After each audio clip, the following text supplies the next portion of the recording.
윤석열 대통령이 잘못하면 책임을 지면 되는데 절차적 타당성이 필요합니다. 그 과정에 문제가 없다면 윤석열 대통령은 다시 현직으로 복귀되어야 된다. 이게 전제가 있어야 되는데 지금 그게 아니죠. 여론전판으로 그냥 밀어붙이고 있죠. 거기에 한국은행 총장 이창용이가 개입한 거라요.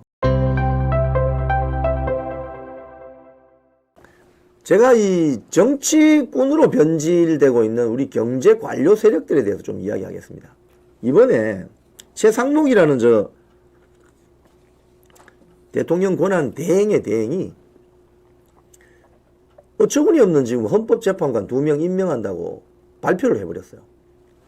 그 국무회의 나온 어제 내용들을 보면 어느 국무위원하고 상의도 없이 본인이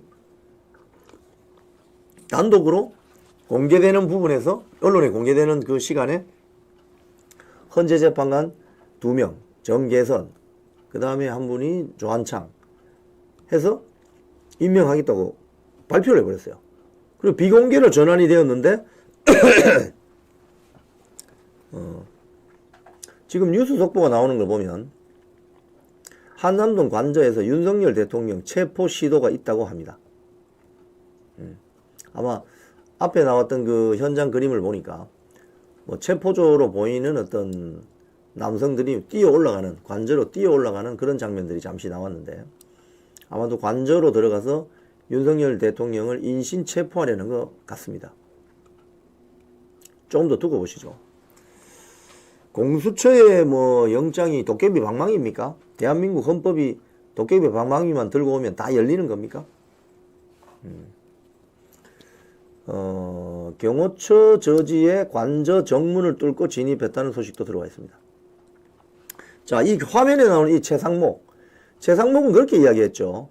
한 며칠간 개인적으로 고민을 하다가 헌법재판관 2명을 임명하기로 했다고 했는데 지금 며칠 지나서 기사가 나오는 걸 보니 그렇지 않다는 거예요. 자, 연합뉴스 기사 한번 봅시다. 중앙일보 기사부터 볼까요? 최상목 재판관 2명 결단 뒤에는 이창용 조언이 있었다. 이 이창용이 누구냐면 한국은행 총재입니다, 여러분. 한국은행 총재. 한국은행 총재가 왜 갑자기 이 사건에 등장할까요? 여러분, 대한민국 경제 정책을 관장하는 큰 2사람이 있는데 한 사람은 기재부 장관, 경제부총리죠. 한 사람은 한국은행 총재입니다. 기재부 장관은 국가의 재정, 국가의 돈을 풀거나 하는 정책으로 경기 부양을 도모할 수 있습니다.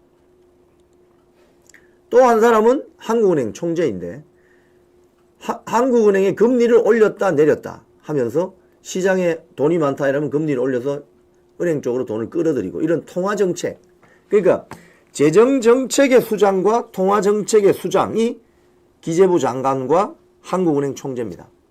그러니까 대한민국 거시정책을 관리하는 최고 장관이 기재부 장관이거든요. 통화정책을 관장하는 최고의 수장이 한국은행 총재입니다. 이 2사람이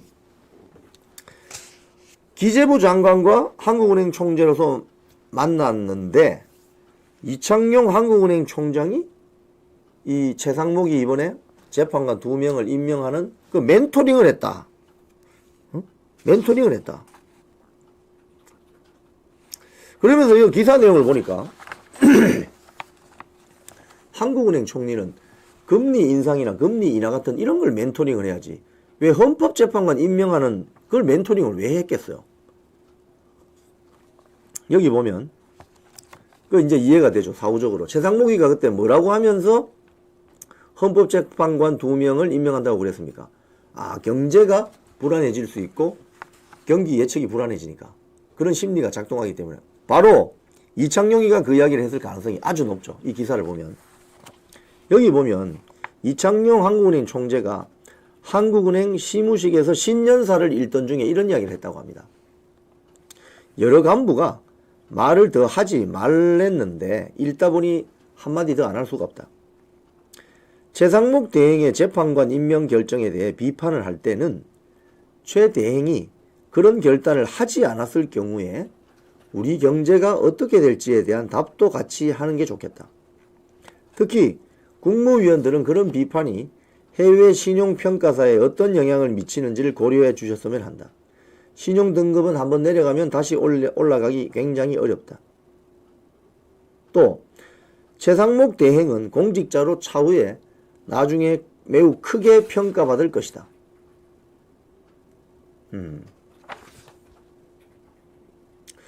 최상목 대행의 결정은 우리 경제 시스템이 정치와 독립적으로 정상 작동할 것임을 대내외에 알리는 출발점, 이런 이야기를 했다는 거죠.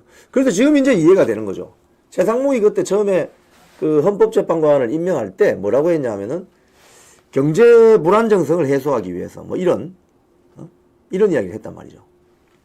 결국 이창용 한국은행 총재의 멘토링을 받고 헌법재판관 2명을 추가 임명해버리는 그런 짓을 저질렀던 거죠. 지금 보니까.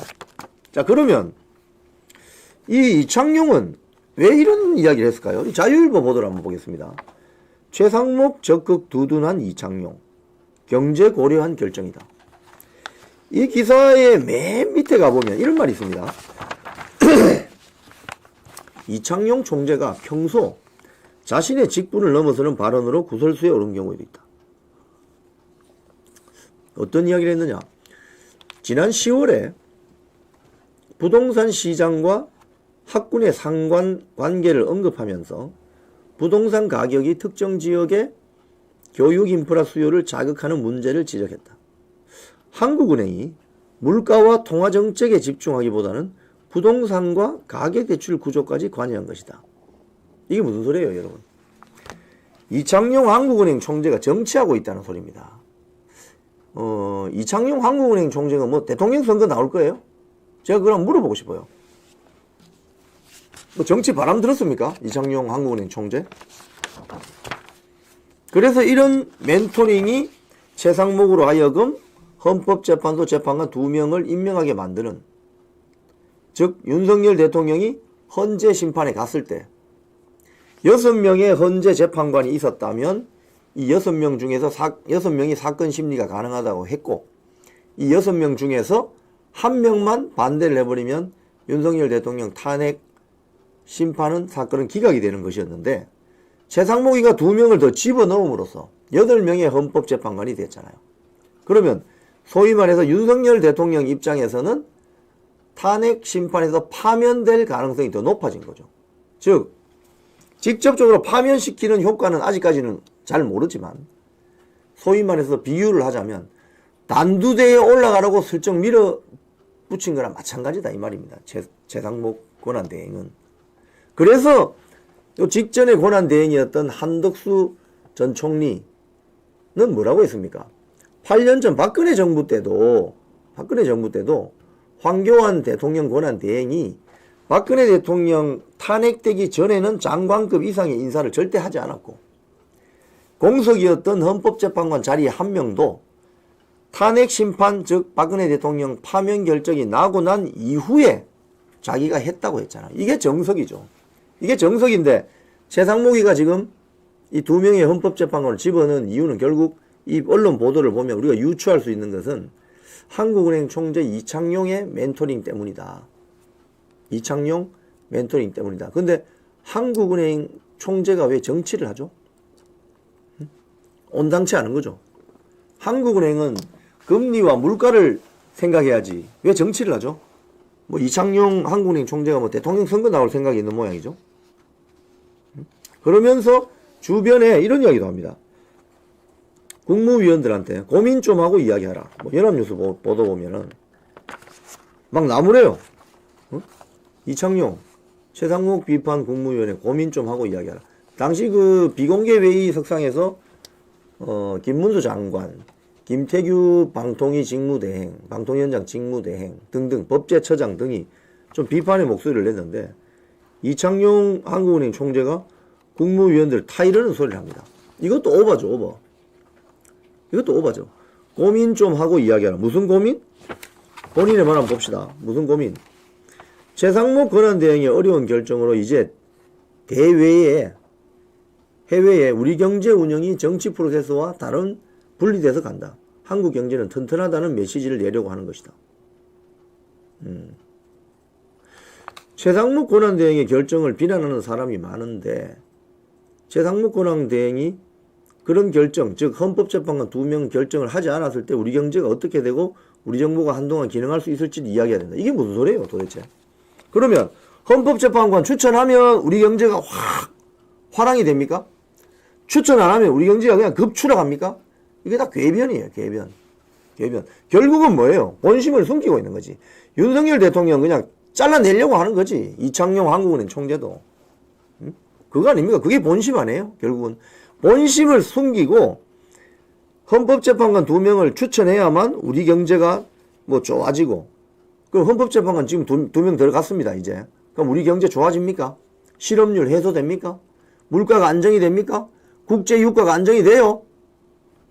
이게 바로 경제 관료들이 정치화되면 이런 부작용이 빚어진다는 거예요. 이걸 여러분들 아셔야 됩니다.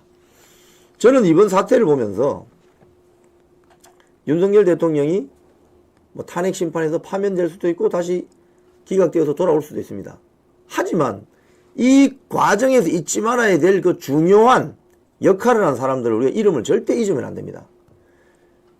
최상목, 이수영 영장전담 판사, 그리고 오동훈 공수처장, 그리고 한 명 더, 이창용 한국은행 총재.